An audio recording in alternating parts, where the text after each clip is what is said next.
अस्सलाम वालेकुम स्टूडेंट्स। मेरा नाम सैयद कमर अब्बास है। तो स्टूडेंट्स, आज हम माइटोसिस की अहमियत पर रोशनी डालेंगे। क्या माइटोसिस हमारे लिए अहम है या नहीं है? क्या सिर्फ हमारे लिए अहम है, बाकी जानदारों के लिए क्या वो अहम नहीं है?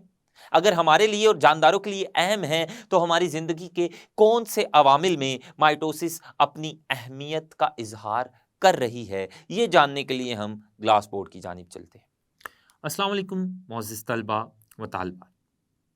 तो स्टूडेंट्स, आज हमने माइटोसिस की अहमियत के बारे में तफसील से पढ़ना है। माइटोसिस बहुत अहम है। हमारी ज़िंदगी के बहुत सारे ऐसे आमाल हैं, हमारी ज़िंदगी के बहुत सारी ऐसी सरगर्मियां हैं जो माइटोसिस की मरहून मिन्नत है। तो आइए जानने की कोशिश करते हैं कि माइटोसिस हमारी ज़िंदगी में कितनी अहमियत की हामिल है।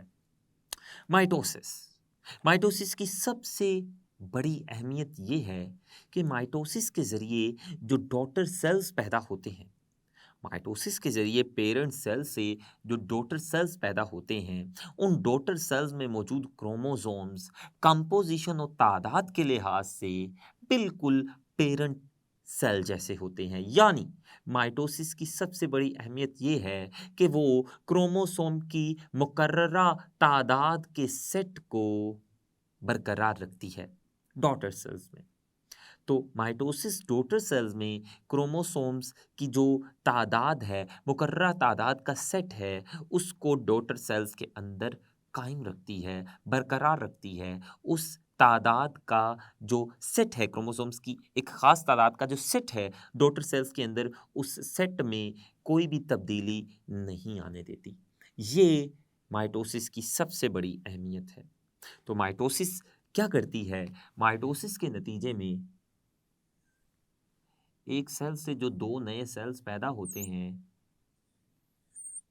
उन 2 नए सेल्स में जो क्रोमोसोम्स हैं, वो कंपोज़िशन और तादाद के लिहाज से पेरेंट सेल जैसे ही होते हैं। यानी जो माइटोसिस है, वो डॉटर सेल्स में क्रोमोसोम्स की जो मुकर्ररा तादाद है, उस मुकर्ररा तादाद के सेट को कायम रखती है। उसमें कोई भी तब्दीली नहीं आने देती। ये माइटोसिस की सबसे बड़ी अहमियत है। अगर ऐसा ना होता, अगर माइटोसिस के नतीजे में जो नए सेल्स बनते हैं, अगर उन नए सेल्स में क्रोमोसोम्स की तादाद बरकरार ना रहती, यानी तादाद वही ना रहती जो पेरेंट सेल में होती है, तो बहुत ज़्यादा मसाइल का सामना करना पड़ना था। तो माइटोसिस क्या करती है? ये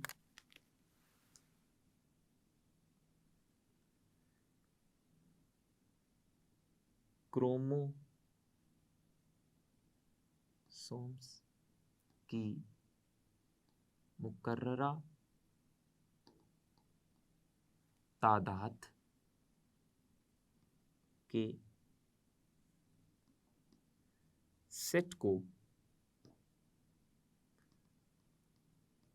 बरकरार रखती है।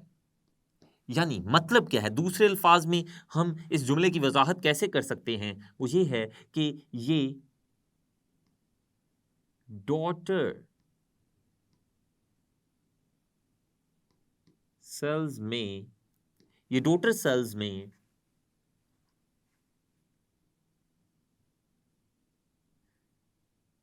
क्रोमोसोम्स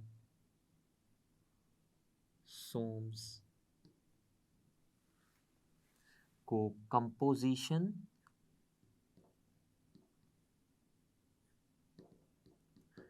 और तादाद के लिहाज से ये क्या करती है? ये डॉटर सेल्स में मौजूद क्रोमोसोम्स को कंपोजिशन और तादाद के लिहाज से पेरेंट सेल से मुख्तलिफ नहीं होने देती।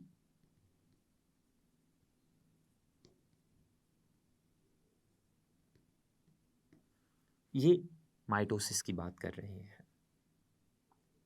तो जो माइटोसिस है, इसके बारे में हमने इसकी सबसे पहली अहमियत पढ़ी, माइटोसिस की अहमियत। अब जो माइटोसिस है, जो जो आमाल हमारी ज़िंदगी के माइटोसिस के मरहून मिन्नत है, हम उन तमाम आमाल को इधर लिख लेते हैं। फिर उन तमाम अमाल की वजाहत करेंगे कि कैसे वो माइटोसिस के मरहून मिन्नत है। तो ये जो मैं आमाल लिखने लगा हूँ, ये तमाम आमाल माइटोसिस की वजह से होते हैं। सबसे पहला अमल वो है डेवलपमेंट।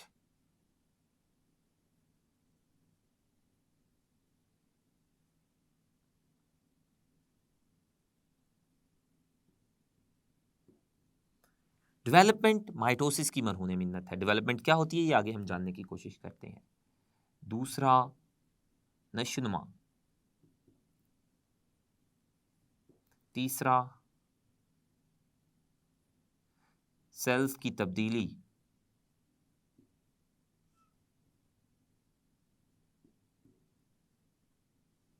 और फिर रीजेनरेशन का अमल भी माइटोसिस के मरहून मिन्नत है। और पौधों में एसेक्सुअल रिप्रोडक्शन,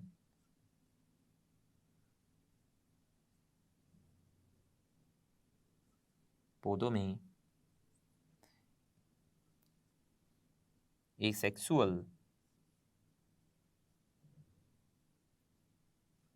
रिप्रोडक्शन,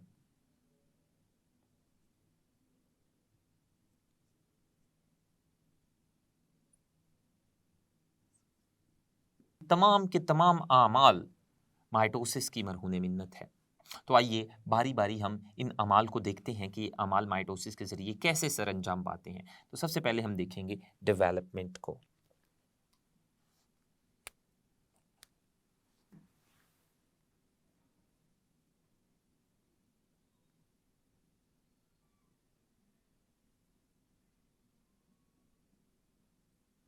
डेवलपमेंट है क्या? ये एक ऐसा अमल है जिसके जरिए सिंगल सेल पर मुश्तमिल जाइगोट एक पूरा का पूरा मल्टी सेलुलर जानदार बना देता है।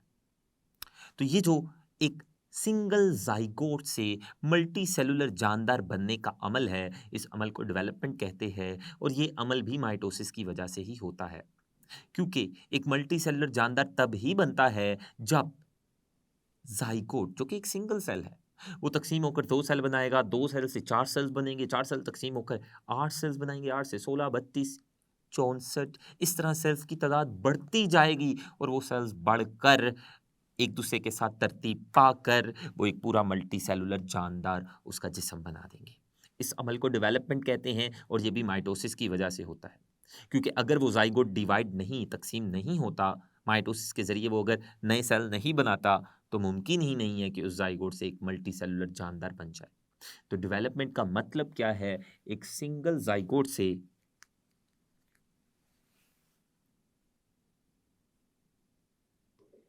एक जाइगोट जो कि स्पर्म और एग के मिलने से बनता है, एक जाइगोट से मुकम्मल मल्टी सेलुलर जानदार का बन जाना, ये अमल डेवलपमेंट कहलाता है। और ये अमल भी कब होगा? जब पुराने सेल्स तकसीम होकर नए सेल्स बनाएंगे, और नए सेल्स फर्दर तकसीम होकर मजीद नए सेल्स बनाते जाएंगे, और सेल्स की तादाद बढ़ती जाएगी, और एक पूरा मुकम्मल मल्टी सेलुलर जानदार बन जाएगा। तो डेवलपमेंट भी माइटोसिस की मरहून मिन्नत है। और दूसरा अमल जो माइटोसिस की मरहून मिन्नत है, वो है नशोनुमा या ग्रोथ।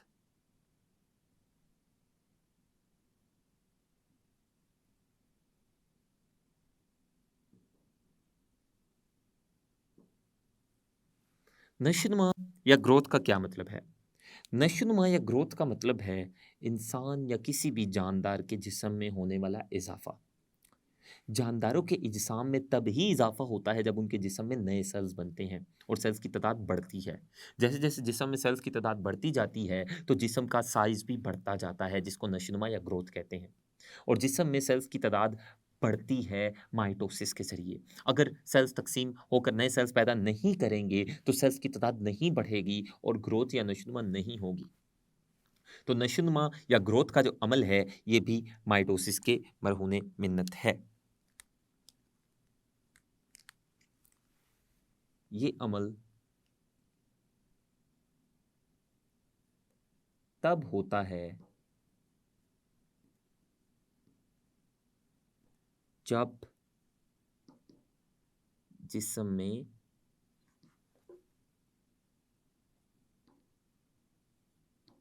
नए सेल्स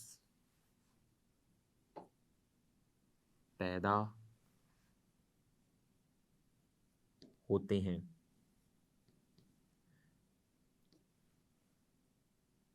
ये अमल भी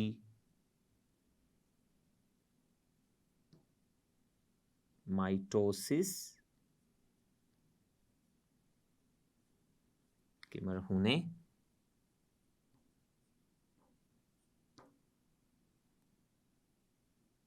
मिन्नत है।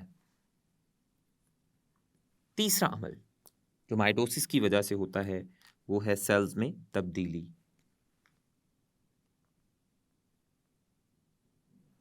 अगर मैं कहूं पुराने सेल्स की नए सेल्स से तब्दीली तो ये कहना बेहतर होगा।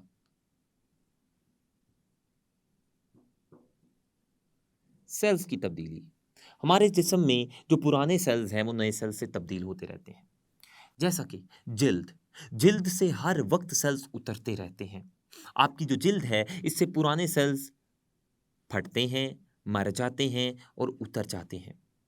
इसके अलावा जिल्द के अलावा आपकी जो डाइजेस्टिव नाली है, आपकी खुराक की नाली की जो दीवारें हैं वो भी सेल्स से बनी हैं और उसके सेल्स भी उतरते रहते हैं मुसलसल।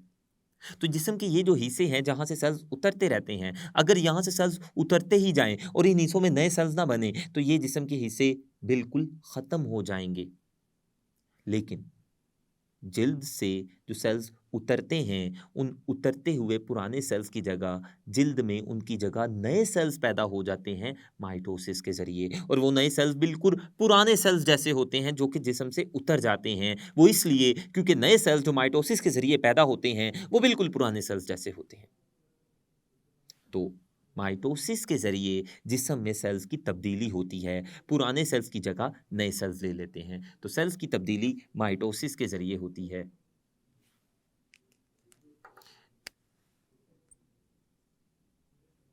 ये अमल भी माइटोसिस के ज़रिए होता है।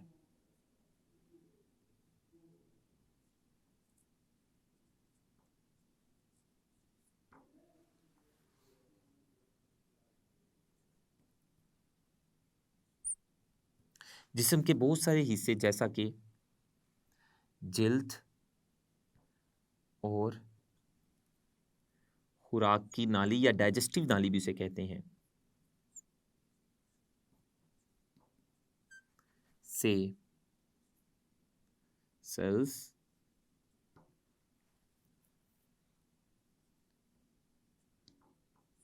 उतरते रहते हैं और उन सेल्स की जगह नए सेल्स माइटोसिस के ज़रिए पैदा होते हैं। माइटोसिस के ज़रिया पैदा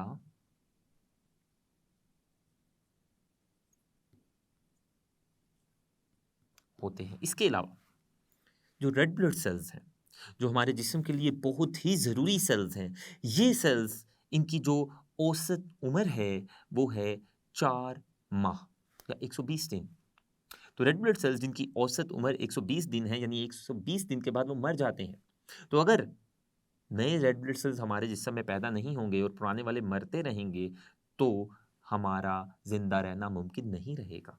लेकिन हम जानते हैं कि नए रेड ब्लड सेल्स भी पैदा हो जाते हैं जो पुराने रेड ब्लड सेल्स की जगह ले लेते हैं और अपने अफ़आल सरअंजाम देते हैं। वो जो नए रेड ब्लड सेल्स हमारे जिस्म में पैदा हो रहे हैं वो भी माइटोसिस की मरहून मिन्नत है।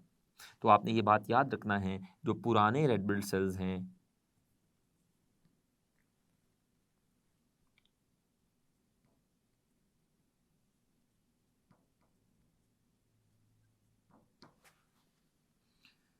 जब मर जाते हैं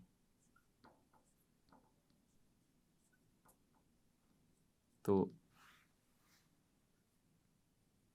उनकी जगह नए रेड ब्लड सेल्स पैदा हो जाते हैं। और वो जो नए रेड ब्लड सेल्स पैदा होते हैं वो भी माइटोसिस के ज़रिए पैदा होते हैं। और एक रेड ब्लड सेल की जो औसत उम्र है वो 120 दिन है, ये आप लिख लीजिएगा।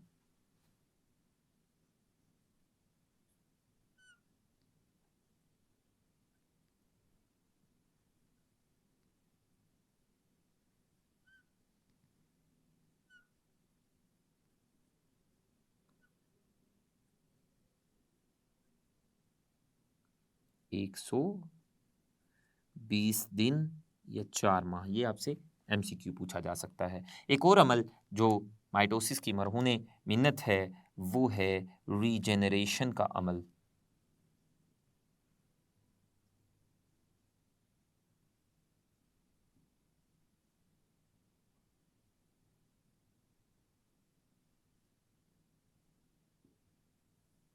तो रीजेनरेशन एक ऐसा अमल है जिस अमल के ज़रिए जानदार अपने जिस्म के खोए हुए या टूटे हुए हिस्से को दोबारा से बना लेता है। इस अमल को रीजेनरेशन कहते हैं। और ये अमल भी तब होता है जब वो जो हिस्सा टूट चुका है उसकी जगह दोबारा उसी तरह का नया हिस्सा बना लेना, ये अमल भी माइटोसिस की मरहून मिन्नत है। और ये तब होता है जब जिस्म में नए सेल्स पैदा होते हैं, वो नए सेल्स एक दूसरे के साथ मिलकर वो वाला हिस्सा जो जिस्म से अलहदा हो चुका होता है या टूट चुका होता है उसको दोबारा से बना देते हैं।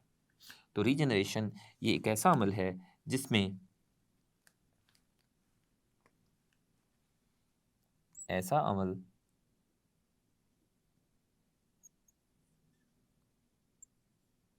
जिसमें जानदार अपने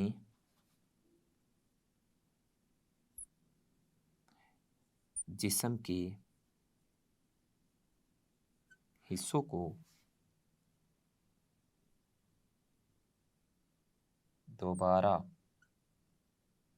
से बना लेता है।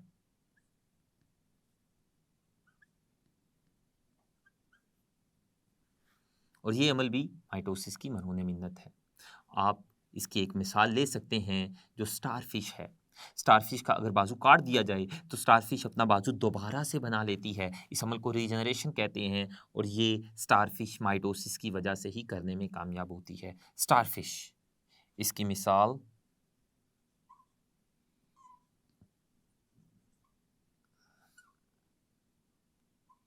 स्टारफिश का अपना कटा हुआ बाजू दोबारा से बना लेना